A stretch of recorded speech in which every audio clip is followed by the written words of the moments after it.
بسم اللہ الرحمن الرحیم۔ السلام علیکم ڈیئر اسٹوڈنٹس۔ آج ہم سر فرانسس بیکن کا ایک ایسے ہے جس کا نام ہے آف ایمبیشن، اس کے اوپر ڈسکشن کریں گے۔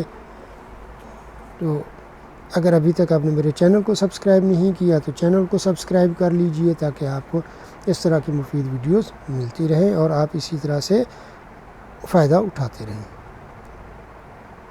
اب ہم آتے ہیں آف ایمبیشن کے مین آئیڈیا کی طرف، اس کے کرکس کی جانب، اس کے کنسیپٹ کی جانب، اس کا خاکہ کہہ لیجئے، تعارف کہہ لیجئے۔ اب آف ایمبیشن جو ہے یہ مضمون بیکن کے انسانی فطرت اور ریاستی معاملات کے بارے میں گہرے علم کا اظہار کرتا ہے، لیکن اس کے ساتھ ساتھ وہ اپنے مخصوص نظریہ افادیت اور مقابلی جو تھا اس کی ذہنیت کی عکاسی بھی کرتا ہے۔ وہ کہتا ہے کہ کوئی چیز یا عہدہ حاصل کرنے کے لیے پیدا ہونے والا شدید جذبہ یعنی ایمبیشن جو ہے وہ انسان کو متحرک، سنجیدہ، سبک رفتار اور ایک جگہ ٹک کر نہ بیٹھنے والا بنا دیتا ہے۔ لیکن اگر کسی ایمبیشیس شخص کی خواہشات ناکام ہو جائیں تو وہ جو ہوتا ہے کمینگی پر اتر آتا ہے اور دوسروں کے خلاف اپنے دل میں کینہ رکھنے لگ جاتا ہے۔ اس طرح کی جو خواہش ہوتی ہے وہ ریاست اور معاشرے کو بہت بڑا نقصان پہنچا سکتی ہے۔ بیکن بادشاہوں کو مخاطب کرتے ہوئے انہیں عملی مشورہ دیتا ہے کہ ایمبیشیس جو لوگ ہوتے ہیں ان کو ملازم نہ رکھا جائے، شدید جذبے والوں کو، کیونکہ ان سے نمٹنا بہت مشکل ہوتا ہے۔ اگر ایسے کسی شخص کو ملازم رکھنا ہو تو صرف ایمرجنسی اور عوامی خدمات یا عوامی مفاد کو سامنے رکھتے ہوئے انہیں ملازم رکھا جائے۔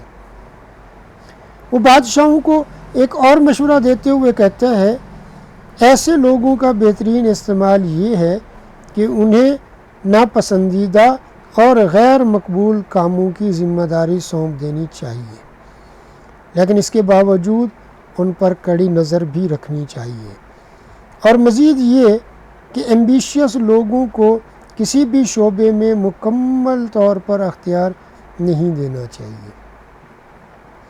بیکن یہ بھی کہتا ہے کہ بادشاہوں کو مخلص قسم کے ایمبیشیس لوگ جو ہوتے ہیں ان کا انتخاب کر کے انہیں اپنے فائدے کے لیے اچھی جگہ استعمال کرنا چاہیے۔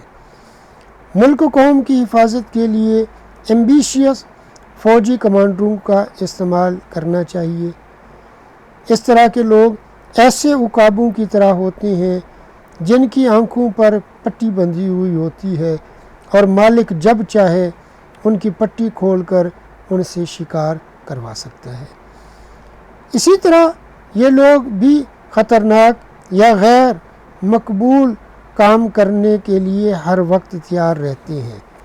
بیکن جو ہے وہ مزید مشورہ دیتے ہوئے کہتا ہے، ایمبیشیس لوگوں کو کسی ایک جگہ یا عہدے پر لمبے عرصے تک کام نہیں کرنے دینا چاہیے، بصورت دیگر یہ لوگ بادشاہ کے لیے بھی نقصان دہ ثابت ہو سکتے ہیں۔ بیکن مزید کہتا ہے کہ اس طرح کے لوگ اگر نچلے خاندانوں میں سے ہوں تو وہ اونچے گھرانوں کے افراد کی نسبت زیادہ کارآمد اور فائدہ مند ثابت ہوتے ہیں۔ بیکن یہ تجویز بھی دیتا ہے کہ ایمبیشیس لوگوں کو کنٹرول کرنے کا ایک طریقہ یہ بھی ہے کہ ان کے مد مقابل بھی اسی طرح کے گھمنڈی افراد لگا دیے جائیں۔ ایسی صورت ہو تو عام قسم کے کچھ دوسرے افراد بھی ہونے چاہیے جو معاملات کو بگڑنے نہ دیں اور ان میں بیچ بچاؤ جو ہے وہ کرا دیا کریں۔ بیکن یہ مشورہ بھی دیتا ہے کہ بڑے عہدوں پر کام کرنے والے لوگوں کے ساتھ کبھی کبھار درست مزاجی یعنی تلخ مزاجی سے بھی پیش آنا چاہیے، بدمزاجی سے بھی پیش آنا چاہیے، غصہ بھی کرنا چاہیے، تاکہ وہ اپنے سیاسی مستقبل اور قسمت کے بارے میں بے یقینی والی کیفیت کا شکار رہیں۔ یہ تھا جی بیکن کا ایسے آف ایمبیشن۔ امید ہے آپ کو لیکچر پسند آیا ہوگا۔ اپنے فیڈ بیک سے نوازا کیجئے، لائک کیجئے، کمنٹ کیجئے، اپنے دوست احباب سے شیئر کیجئے تاکہ ان کا بھی فائدہ ہو سکے۔ اگر ابھی تک چینل کو سبسکرائب نہیں کیا تو وہ بھی کر لیجئے تاکہ آپ کو اس طرح کی اور مفید ویڈیوز ملتی رہیں اور آپ اسی طرح سے اپنا فائدہ کرتے رہیں۔ اللہ پاک آپ سب کو آپ کے امتحانوں میں کامیابی سے ہمکنار فرمائے۔ اللہ حافظ۔